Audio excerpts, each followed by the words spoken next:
Taller Evangelio de Lucas. Revelación de Dios a Zacarías. Lucas 1, del 5 al 25. Observando la vida de Zacarías y Elizabeth, padres de Juan el Bautista, puedo ver la soberanía de Dios y la fragilidad en donde realiza su obra.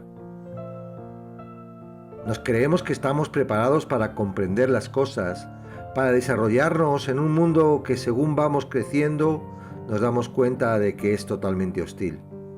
El Señor nos capacita con la conciencia y aunque no lo notamos, dirige nuestras vidas para el cumplimiento de su propósito.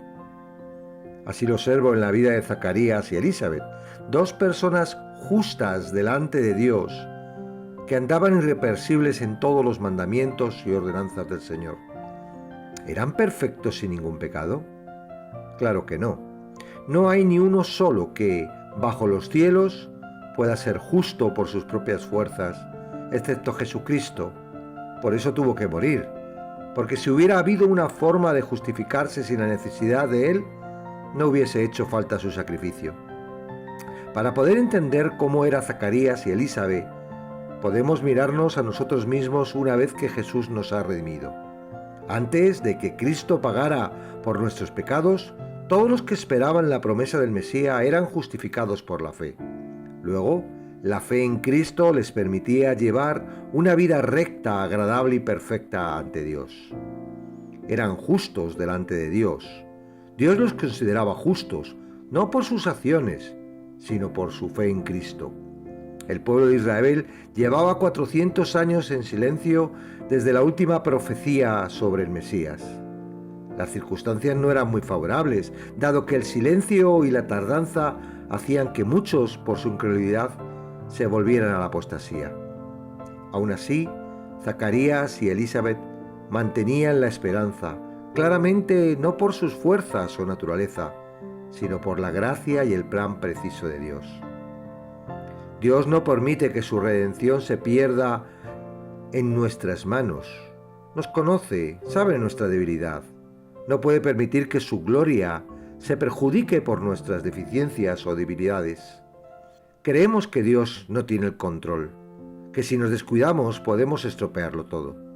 Pero no es así. Dios tiene el absoluto control. Pareciera que a los que son justos, santos y perfectos, todo les tiene que ir bien.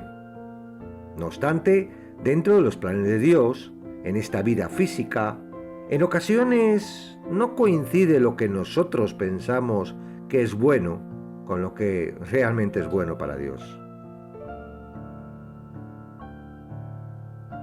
Para Zacarías y Elizabeth lo mejor hubiera sido tener hijos. Esto era lo que más deseaba un matrimonio. Para su época, no tener hijos era una ofrenda de Dios. Se encontraban siendo justos frente a los ojos de Dios. Pero deberíamos preguntar a aquellos que los conocían, ¿qué suponían?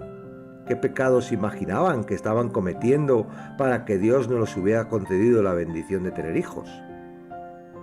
Quien se encuentra en una situación similar podrá entender cómo se sentía este matrimonio.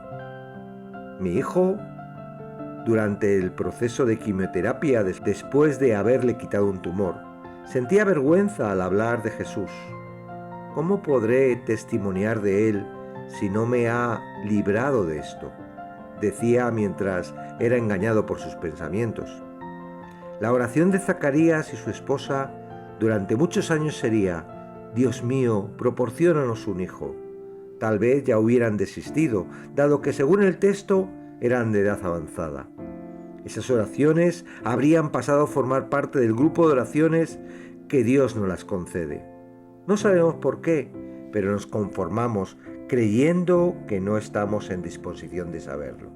¿Cuántas oraciones has dejado de hacer o has archivado, suponiendo que Dios ya no las cumplirá, porque humanamente es imposible? Desde la distancia del pasado, cuando tenemos la historia completa, el plan de Dios realizado, parece sencillo y dan ganas de decir: tranquilo, Zacarías, Dios tiene un plan, y ese plan es superior a todo lo que te hubieras imaginado. Durante los tiempos de Dios ocurren cosas asombrosas. En la Biblia hay muchas de ellas, y esta historia es una de ellas. Que le tocara suertes presentar el incienso a Zacarías puede despistar a quien cree en el azar. No existe la suerte, solo es la voluntad de Dios. Si lo deseas ver de otra manera, lo que ocurrió es que los sacerdotes utilizaron el método para que el que estaba previsto por Dios le tocase. El ángel Gabriel ya estaba esperando en el interior. Había viajado ese día expresamente para anunciar el cumplimiento de la promesa del nacimiento de Juan. En el reino de los cielos seguro que muchos lo sabían. El que no se lo esperaba era Zacarías. ¿Vives expectante que en cualquier momento Dios te sorprenderá con su poder? No se trata de ti ni de tus planes, son los planes de Dios y su misericordia para hacernos partícipes de su gloria. Dios no estaba quitando la ofrenda al matrimonio sin hijos, sino que estaba usando sus vidas para traer al mundo al que sería uno de los hombres más importantes de la época. Desde su concepción en el vientre fue lleno del Espíritu Santo, capacitado por Dios desde su nacimiento para hacer la voluntad del Señor. La parte más apremiante de la historia es que, incluso en nuestra incredulidad, los planes de Dios se cumplen. Nos han hecho pensar que necesitamos la fe para que Dios actúe y en realidad eso es mentira, para llevarnos a la frustración, cuando lo que creemos que debería cumplirse no se cumple.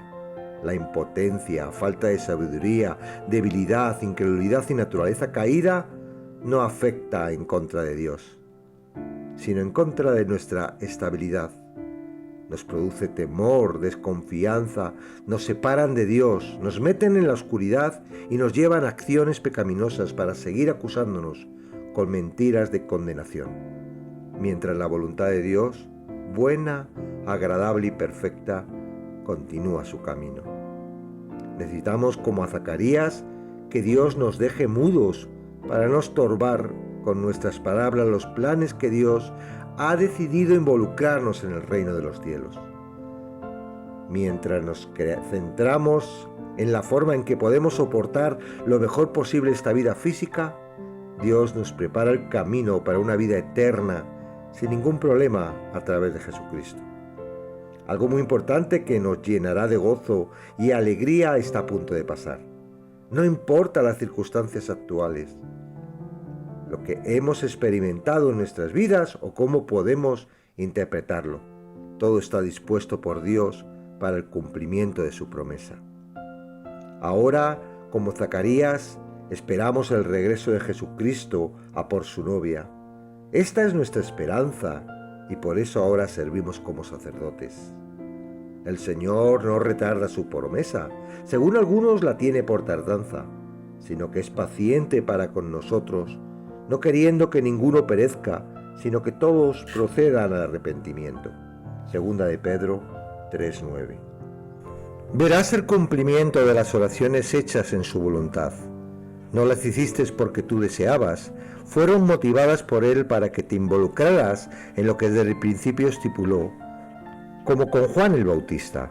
Inspiró a los profetas para que anunciaran su nacimiento, seleccionó a los padres para su cumplimiento y registró todo en la palabra para revelarse hoy a tu vida.